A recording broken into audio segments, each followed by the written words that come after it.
యేసు ప్రభు కూడా అవసరం వచ్చింది. మనుషులు అవసరమే. యేసు ప్రభు ప్రతి మనిషి కూడా అవసరమే. చిన్నలైనా కావచ్చు, పెద్దలైనా కావచ్చు, స్త్రీలైనా కావచ్చు, పురుషులైనా కావచ్చు, యేసు ప్రభుకి ప్రతి ఒక్కరు కూడా అవసరమే ఉన్నారు. ఎందుకో తెలుసా?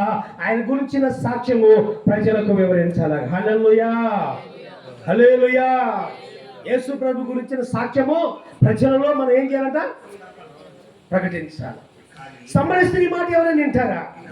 సమరయ స్త్రీ మాట ఎవరైనా వినగలుగుతారా? సమరయ స్త్రీ మాటను ఎవరైనా లక్ష్య పెడతారా? ఎందుకంటే ఆమె క్యారెక్టర్ మంచిది కాదు, ఆమె లైఫ్ మంచిది కాదు, ఆమె జీవితం మంచిది కాదు. ఆమె లోక సంబంధమైన జీవితంలో మునిగి తేలుతూ ఉన్నటువంటి ఆమెను దేవాతి దేవుడే తన కృపనిచ్చి, దేవాతి దేవుడే తన మహిమనిచ్చి, దేవాతి దేవుడే తన వాత్సల్యమునిచ్చి ఆమెను రక్షించుకొని ఆమె ద్వారా అనేకులకు సువార్తను సాక్ష్యం చెప్పించాడు దేవుడు గారు. హల్లెలూయా. మన జీవితంలో సాక్ష్యం, మనం కూడా సాక్ష్యం చెప్పగలుగుతున్నామా? సాక్ష్యంగా నిలబడటానికి దేవుడు మనల్ని ఏర్పరచుకున్నాడు. సాక్షిగా ఉండడానికి అపోస్తులైన పౌలు ఏర్పరచుకున్నాడు. సాక్షిగా ఉండడానికి మనల్ని ఏర్పరచుకున్నాడు. అది అపోస్తులు అంటారు కదా, మేము ఏదైతే తాకామో, ఏదైతే చూచామో, ఏదైతే విన్నామో, దేన్నైతే నిదానించి కనుగొన్నామో దాన్నే మేము మీకు ప్రకటన చేస్తున్నాము. అది ఏమనగా నజరేయుడైన యేసుక్రీస్తు ఇదిగో చనిపోయి 3 దినాలు పాతి పెట్టబడి, ఇదిగో చనిపోయి పాతి పెట్టబడి 3 దినాలు తిరిగి లేచాడు. కాబట్టి ఆయన గురించిన సాక్ష్యమే మేము వివరిస్తున్నాం అంటాడు. హల్లెలూయా. యేసు ప్రభు గురించిన సాక్ష్యమే మనం చెప్పాలి. దేవుడు యేసు ప్రభు గురించిన సాక్ష్యం తప్ప మరొక సాక్ష్యం లేదు. ఈ సమరయ స్త్రీకి దేవుడు సాక్షిగా దేవుడు నిలబెట్టుకున్నాడు. ఆమె అవసరం వచ్చిందా లేదా? యేసు ప్రభుకి అవసరం వచ్చిందా లేదా? ఒక స్త్రీ అవసరం వచ్చిందా లేదా? అర్థమైందా? మరి 12 మంది శిష్యులు అవసరం వచ్చారా లేదా? అవసరం ఉందా లేదా? ఉందంటారు కదా. స్తోత్రం చెప్పాలి. మీరందరూ సీరియస్గా అవుతున్నారు. నన్ను నాకు అర్థం కావట్లేదు, లేకపోతే అర్థమవుతుందో అర్థం కావట్లేదు, లేకపోతే ఈ సౌండ్ బాక్స్ ఎక్కువ అవుతుందో నాకు అర్థం కాదు. ఓకేనా? సరే, ఏదేమి కూడా దేవునికి మహిమ. హల్లెలూయా, హల్లెలూయా. నాకు దేవుడు ఇప్పుడు ఏం చూపిస్తున్నాడంటే, మీ మధ్యలో నాకు దేవుడు ఏం చూపిస్తున్నాడంటే, కొంతమందికి ఇక్కడ అప్పులు ఉన్నాయండి దేవుడు బిడ్డ. హల్లెలూయా. అప్పులు ఉన్నాయి. అప్పులు ఎవరికైతే ఇబ్బంది వాతావరణ కలుగుతుందో, అప్పులు ఎవరికైతే ఉన్నదో నా దేవుడు వారి అప్పుల నుంచి దేవుడు వారిని విడిపించును గాక. గట్టిగా స్తోత్రం చెప్దామా? ఎవరికైతే అప్పులు ఉన్నాయో దేవుడు, అది కొద్దిగా కావచ్చు, గొప్పైన కావచ్చు, ఎక్కువ కావచ్చు, వాళ్ళకి మాత్రం దేవుడు సంపూర్ణంగా అప్పుల నుంచి దేవుడు విడిపించును గాక. కొంతమందికి అనారోగ్యం ఉంది దేవుడు బిడ్డ. ఇక్కడ కొంతమందికి ఇక్కడ కొంచెం అనారోగ్యమో బలహీనతలతో ఉన్నటువంటి వాళ్ళు కాదు. చిన్న చిన్న పరిస్థితులు కావచ్చు, పెద్ద పెద్ద పరిస్థితులు ఏదైనా కావచ్చు, కొంచెం అనారోగ్య పరిస్థితులను కూడా నా దేవుడు సంపూర్ణ ఆరోగ్యాలుగా మార్చునుగాక. It is done in mighty name of Jesus. హల్లెలూయా. యేసు దేవుడు అనారోగ్యం ఉన్నప్పుడు దేవుని అవసరత మనకు కావాలి, అప్పుల్లో ఉన్నప్పుడు దేవుని అవసరత మనకు కావాలి, బలహీనతగా ఉన్నప్పుడు దేవుని అవసరం మనకు కావాలి, శోధించబడుతున్నప్పుడు మనకు దేవుడు అవసరత కావాలి. కాబట్టి మనకంటూ ఒక అవసరత ఉంది. దేవుడికి కావాల్సిన అవసరత. ఇప్పుడు యేసు ప్రభు కూడా ఒక అవసరత ఉంది. ఏంటి అవసరత అంటే చెప్పు. అనేక మంది జనాలను రక్షించుకోవాలి. కాబట్టి ఇదిగో సమరయ ప్రాంతానికి ఎంతమందికి యేసు ప్రభు వెళ్ళలేదు. కాబట్టి శిష్యులు కూడా దేవుడు వెళ్ళొద్దన్నాడు ఫస్ట్. ఆ తర్వాత వెళ్ళమని దేవుడు చెప్పాడు. శిష్యులందరూ కూడా వెళ్ళకుండా ముందు యేసు ప్రభు వారు వెళ్ళినట్టుగా మనం చూస్తున్నాం. కాబట్టి ఎవరి సమరయ పట్టణంలో యేసు ప్రభు వారు ఆమెను ఒక్క ఆమెను రక్షించుకుంటే ఆ పట్టణంలోకి వెళ్ళి నా జీవితాన్ని గురించి ప్రకటించిన ఆయన చూపిస్తారు రండి అని చెప్పేసి అందరికి సాక్ష్యం చెబితే అందరూ వచ్చి చూస్తే, ఇప్పుడు నువ్వు చెప్పేదాన్ని బట్టి కాదు, మేము చూసిన దాన్ని బట్టి నమ్ముతామన్నారు. గట్టిగా తప్పకుండా దేవుని మహిమపడదామా? ఆమె ఏమన్నా బోధలు చేసిందా? లైటింగ్లు పెట్టుకుందా? కరెంట్ సౌండ్ సిస్టమ్ పెట్టిందా? ఎక్కువ పెట్టింది? ఏం పెట్టిందండి? ఆమె పోయింది ఏమైనా కొండ వదిలిపెట్టిపోయి చక్కగా లోపలికి వెళ్ళిపోయి ఊర్లోకి వెళ్ళిపోయి ఏం చెప్పిందండి? ఏం చెప్పిందామా? ఏం చెప్పింది? సాక్ష్యం చెప్పిందంటే. సాక్ష్యం చెప్పింది. నన్ను మార్చిన ఆయన్ను, నా జీవితం గురించి చెప్పిన ఆయన్ను మీరు చూపిస్తారు రండి అని చెప్పేసి తన సాక్ష్యాన్ని ప్రజలకు చెబితే వాళ్ళందరూ కూడా సాక్ష్యానికే మార్పు చెందారు. హల్లెలూయా. అబ్బా, ఇప్పుడు ఎన్ని సాక్ష్యాలు చెప్పినా కానీ మనుషులు మారుతున్నా, ఎన్ని వాక్యాలు చెప్పినా మనుషులు మారుతున్నారు. ఏమంటున్నారు కదా? దేవునికి మహిమ కలుగు గాక. హల్లెలూయా. బైబిల్ చెప్తున్నారు, అపోస్తులైన పౌలేమో ఆ నాసిదోనియ సంఘానికి అవసరమైన దేవుని యొక్క వాక్యం అవసరమైంది కాబట్టి ఆ దేశస్తులు రమ్మని పిలిచారు దేవుడు. యేసు ప్రభు కూడా సమరయ స్త్రీని కూడా దేవుడు ఆ సమరయ ప్రాంతానికి వెళ్ళి రాజ్య సువార్తను సాక్ష్యంగా నిలబెట్టడానికి దేవుడు ఆమెను వాడుకోవాల్సి వచ్చింది. ఇంకో మాట కూడా మీతో చెబుతా, యేసు ప్రభు కూడా ఒకటి కావాల్సి వచ్చింది. యేసు ప్రభు కూడా ఒకటి కావాల్సి వచ్చింది. ఏంటిదంటే అనేది చెప్పండి. మనుషులు కాదు, ఇప్పుడు ఏం కావాల్సి వచ్చిందో తెలుసండి? ఆయనకు ఒక జంతువు కావాల్సి వచ్చింది. యేసు ప్రభు కూడా ఒక జంతువు కావాల్సి వచ్చింది. మీరు వాక్యాన్ని మనం పరిశీలన చేస్తే ఎక్కడ రాయబడి ఉంటుంది? లూకా సువార్తలో రాయబడింది, మత్తయి సువార్తలో రాయబడింది, మార్కు సువార్తలో రాయబడింది మాటలు. ఉన్నది ఏం బిడ్డలారా, చక్కని మంచి మాటలకు రాయబడిన మాటలు ఏంటంటే, యేసు ప్రభు యెరూషలేములోకి రావడానికి ముందుగా చెప్పండి, బేతనీ అనే ప్రాంతంలోకి పంపించి 2 శిష్యులను పంపించి ఎన్నో వచనం చదువుతారు? ఎన్నో అధ్యాయం? మత్తయి సువార్త 21 అధ్యాయంలో 1వ వచనం. యేసు యెరూషలేములోకి వెళ్ళడానికి రెడీగా సమీపించి బేతనీ అనే ప్రాంతానికి వచ్చి యేసు తన శిష్యుల 2 చూసి ఏమన్నాడు? మీ ఎదుట ఉన్న గ్రామంలోకి వెళ్ళి ఒక కట్టబడిన ఒక గాడిద కనపడుతుంది, ఆ గాడిద పిల్లలు తోలుకొని రండి. ఎవరైనా కానీ దాన్ని విప్పుతుంటే ఇది ఎందుకు మీరు విప్పుతున్నారు అని అడిగినప్పుడు, ఇది ప్రభువుకు చెప్పండి, ప్రభువుకు కావాల్సి ఉన్నది, ఇది ప్రభువుకు కావాల్సి ఉన్నదని ప్రజలందరితో వాళ్ళు ఆ ఇంటి యజమానితో చెప్పినప్పుడు వాళ్ళు ఎంతనే తోలి పెట్టి పంపినట్టుగా మనం చూస్తాం. ఇది ప్రభువుకు కావాలంటే ఇప్పుడు ప్రభువుకు అవసరం ఉందా లేదా? అవునంటారు కదా, ప్రభువుకు అవసరం ఉందా లేదా అంటే, ప్రభువుకు కావాలి అంటే ప్రభువుకు అవసరం అన్నట్టే. ప్రభు అవసరం ఏంటంటే ఒక గాడిద పిల్ల కావాలా? గాడిద పిల్లను ఎందుకు కావాలా? గుర్ర పిల్లను కోరుకోవచ్చుగా యేసు ప్రభు, గుర్రాన్ని కోరుకోవచ్చుగా, గుర్ర బండి కోరుకోవచ్చుగా.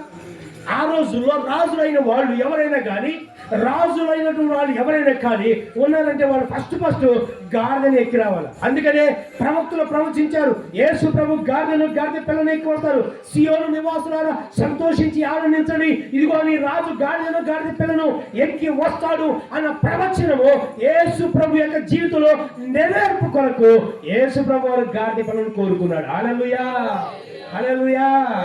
అర్థమైంది నా మాటలు? చెప్పాలి గట్టిగా. అర్థమవుతుందండి? గాడిదను ఎందుకు కోరుకున్నారంటే ప్రవక్తలు ప్రవచించారు గాడిద పిల్ల మీద యెరూషలేములోకి వస్తాడని. కాబట్టి ఆ ప్రవచనం నెరవేరాలి కాబట్టి గాడిద పిల్లను దేవుడు కోరుకున్నాడు. దేవుడు ఈరోజు మనం గమనించాలి, దేవుడు యేసు ప్రభుకు గాడిద పిల్ల అవసరమై వచ్చింది. అవసరం యేసు దేవుడు కదా. నేను అనుకుంటా ఒకసారి నేను కూడా గాడిదని అయితే బాగుంటుంది. ఎందుకు తెలుసు? యేసయ్యను ఏం చేయొచ్చు? మోసుకొని. ఇప్పుడు మనం గాడిదను కాలేము, అడ్డగాడిదలాగా ఉండలేము, గాడిద పిల్లలాగా అసలు జీవించలేము. కాబట్టి మనుషుల్లాగానే ఉండి పరిశుద్ధాత్మ దేవుని కలిగిన వారు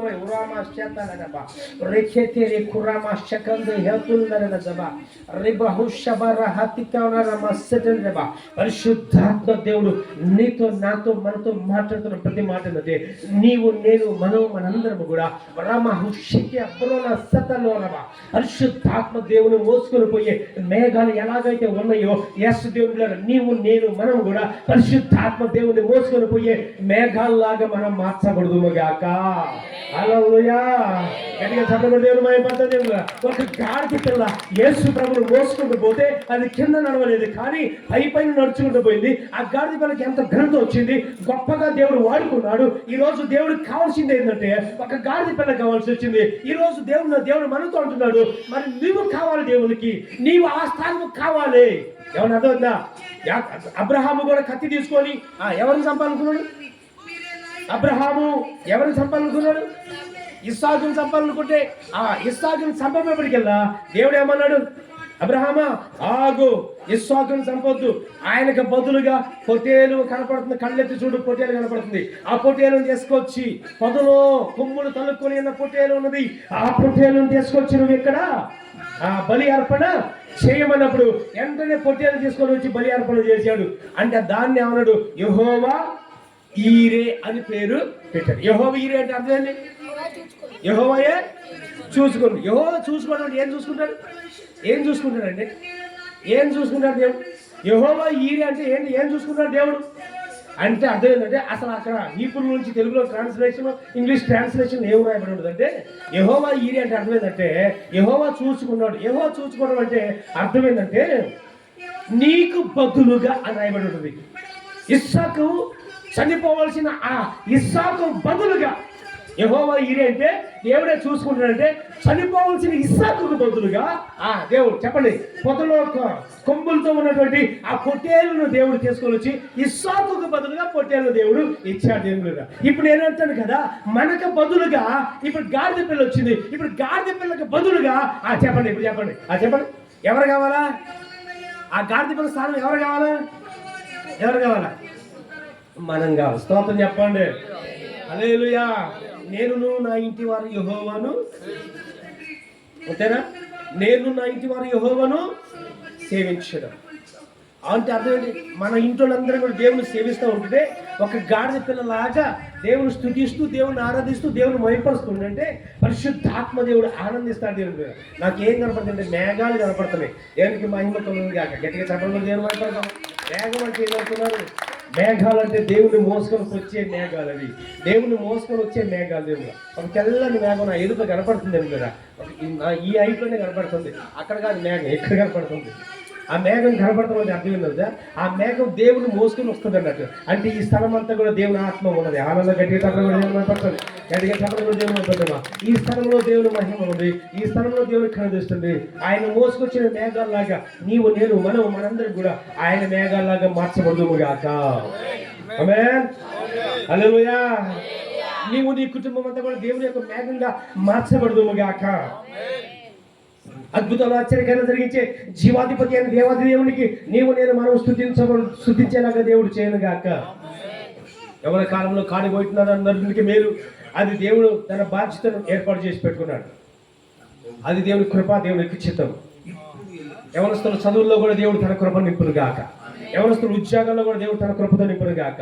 బైబిల్ లేఖనం సెలవిస్తుంది గాడిద అంట యేసు ప్రభు కావాల్సి ఉన్న దేవుడు. అందుకని యేసు ప్రభు కూడా యేసు ప్రభుకి ఎందుకు కావాలంటే అవసరత ఉన్నది.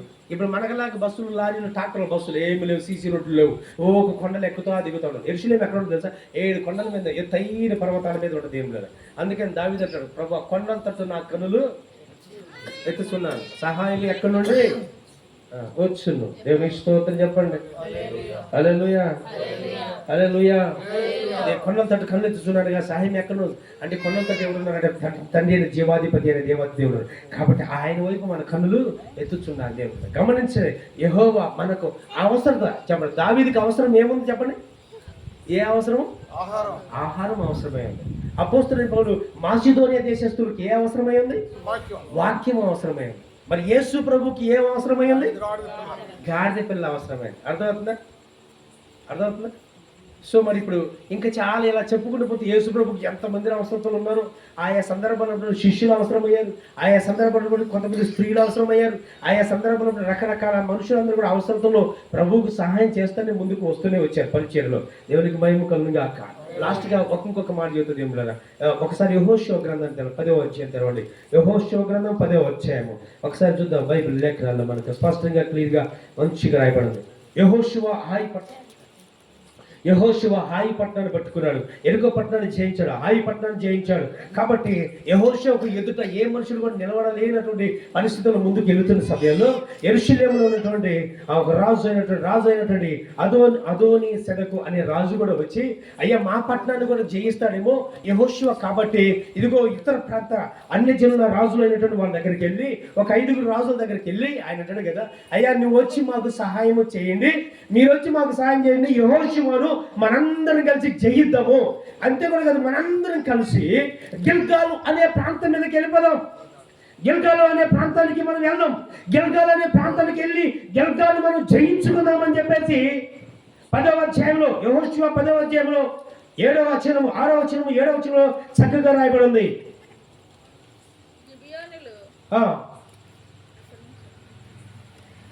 అక్కడ రాయబడిన మాట ఏంటంటే, యెహోషువయు అతని యొద్దనున్న యోధులందరూ పరాక్రమ గల శూరులందరూ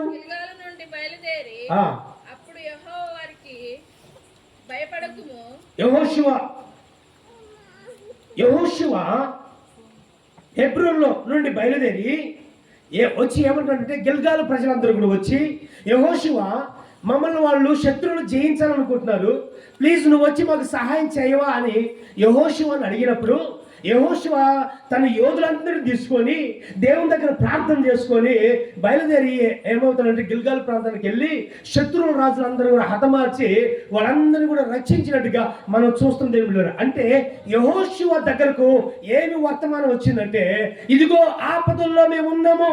గిల్గాలు ప్రజలు వచ్చి యెహోషువతో అంటారు, గిల్గాల్లో ఉన్నటువంటి ప్రజలు వచ్చి, యెహోషువ మాకు సహాయము చేయవా? ఆపదల్లో మేము ఉన్నాం, కష్టాల్లో మేము ఉన్నాం, శ్రమల్లో మేము ఉన్నాం, కాబట్టి నీ వచ్చి మాకు సహాయం చేస్తే జీవితకాలం అంతా మీకే లోబడి ఉంటామన్నట్టుగా వాళ్ళు అడిగితే, అప్పుడు యెహోషువ బయలుదేరి గిల్గాలు మీదకి వెళ్ళిపోయి ఆ శత్రువుల రాజులందరూ కూడా హతమార్చి ఆ గిల్గాలు ప్రాంతాలను కూడా ఆయన రక్షించినట్టుగా మనం చూస్తాం. దేవునికి స్తోత్రం. ఆపదల్లో సహాయము దేవుడు, ఆపదల సమయాల్లో అవసరము ఉన్నది దేవుడు. ఆపద కాల సమయాలు వచ్చినప్పుడు మన అవసరం ఒకరికి రావచ్చు. ఒక్కోసారి ఆపదల్లో ఉన్నప్పుడు సహాయం చేయడానికి రమ్మన్నప్పుడు అనేక మంది, కొంతమంది వెళ్తారేమో కొన్ని, మరి కొంతమంది రారు దేవుడు. కొంతమంది ముఖం చాటేసుకుండవచ్చు, కొంతమంది రకరకాల పనులు చెప్పుకొని పోవచ్చు. యేసు ప్రభు దగ్గర కూడా పరలోక రాజ్యం సమీపించింది, అందరు రండి అని చెప్పేసి తన యజమాను పనివాళ్ళు పిలిచి పంపిస్తే, పనివాళ్ళు అందరి దగ్గరికి వెళ్ళి అందరికి పత్రికలు ఇచ్చి పంపించి రండి నాయన అని చెప్పేసి అంటే, లాస్ట్కి ఫంక్షన్ రోజు అనగా పరలోక రాజ్యం సమీపిస్తుందని చెప్పడానికి దేవుడు ఒక ఉదాహరణ చెబుతాడు. ఒక ఫంక్షన్ జరుగుతుంది, ఆ ఫంక్షన్లో యజమాని ఏం చేశాడు, అందరికి పత్రికలు ఇచ్చాడు. ఆ పత్రికలన్నీ కూడా అందరికి ఇవ్వబడ్డాయి. ఆ పత్రికల సమయం వచ్చింది, ఆ టైం వచ్చింది. ఆ టైం కల్లా మీరు రండి, భోజనం చేద్దాం రండి అంటే అందరూ రమ్మని అడిగితే అందరు కూడా ఒక్కొక్కరు ఎవరికి వాళ్ళే ఇష్టానుసారమైన మార్గంలో వెళ్ళిపోతారు. ఒకడేమో వ్యాపారానికి పోతుంటాడు, ఒకడేమో వ్యవసాయానికి పోతుంటాడు, ఒకసారి ఇంకేమంటాడు బిజినెస్ చేయడానికి పోతున్నాడు. రకరకాలుగా అందరూ వెళ్ళిపోతారు. పత్రికలు ఇచ్చిన వాళ్ళు అందరూ ఎవరు రారు దేవుడు లేరు.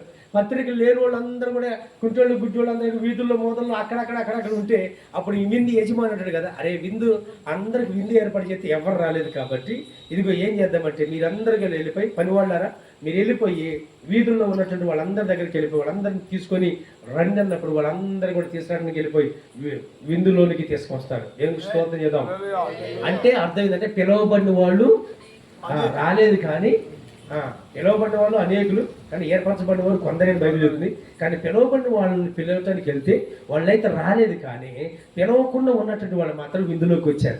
అలాగే దేవుని బిడ్డరా, సహాయానికి వచ్చినప్పుడు, సహాయం చేయడానికి రమ్మన్నప్పుడు ఏం కావాలి చెప్పండి, మనం సహాయము చెయ్యాలా. సహాయానికి రా అన్నప్పుడు సహాయానికి మనము పోవాలా. 2 అడుగులు రమ్మంటే ఎన్ని అడుగులు పోవాలా?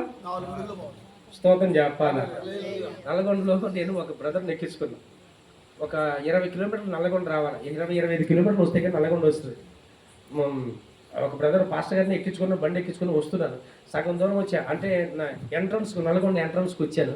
వచ్చిన తర్వాత నేనేమి లోపలికి వెళ్ళాలి, ఆయనేం బైపాస్కి వెళ్తాను. నేను బ్రదర్ నేను ఇక్కడ దాకే వస్తాను, మరి నేను ఇటు వెళ్ళిపోతాను, మరి నువ్వు ఎటు వెళ్తావు కదా, మరి ఇక్కడ దించానా అంటే, సరే దించండి అయ్యగారు. ఆయన దించి నా పక్కన ఉన్నటువంటి అతను దించి కొంచెం ముందుకు భయపడికెళ్ళా. కొంచెం ముందుకు వెళ్ళిన తర్వాత దేవుడు నాతో మాట్లాడుతున్నారు. ఏముంది కదా, అరే నీకు బండి ఉంది, ఆయనకి బండి లేదు కదా.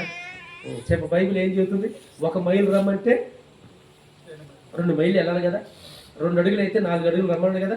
సో కాబట్టి నీకు ఈ వాక్యం గుర్తులేదని నాకు ఆ వాక్యాన్ని దేవుడు చెప్పండి, ఆ వాక్యాన్ని దేవుడు నాతో మాట్లాడటం ప్రారంభించాడు. ఆ వాక్యంతో దేవుడు నాతో నేను బండి మీదే ఉన్నా, నేను ప్రయాణం చేస్తూనే ఉన్నా, దేవుడు నాతో మాట్లాడుతున్నాడు. దేవుడు వాక్యంతో మాట్లాడుతున్నప్పుడు నాకు అర్థమైంది, అంటే ఆయనకు బండి లేదు కాబట్టి నేను అక్కడ వదిలిపెట్టడం మంచిదే కాదా? మంచిది. ప్రభు సారీ ఈసారి అట్లా చేయలే. ఇంకెప్పుడైనా నా బండి మీద వెనక ఎవరైనా ఎక్కారనుకోండి, ఇక్కడ దాకా పోనీ అంటే నాకు అదే మాట గుర్తొచ్చింది. అప్పుడు నేను ఇంటికాడికి వస్తాను, ఇక్కడికి అక్కడ కాదు, నీ ఎక్కడికి పోవాలో అక్కడ చెప్పు, నేను కరెక్ట్గా డ్రాప్ చేస్తా అంటాను. నేను దేవుని స్తోత్రం చెప్పండి. ఎందుకంటే దేవుడు ఒకసారి మనతో మాట్లాడిన తర్వాత మనం ఏం చేయాలి, మార్పులోనికి రావాలి. దేవుని స్తోత్రం చెప్పాలి. హల్లెలూయా. కాబట్టి దైవజనమ దేవుడు మనతో ఉన్నమ్మ.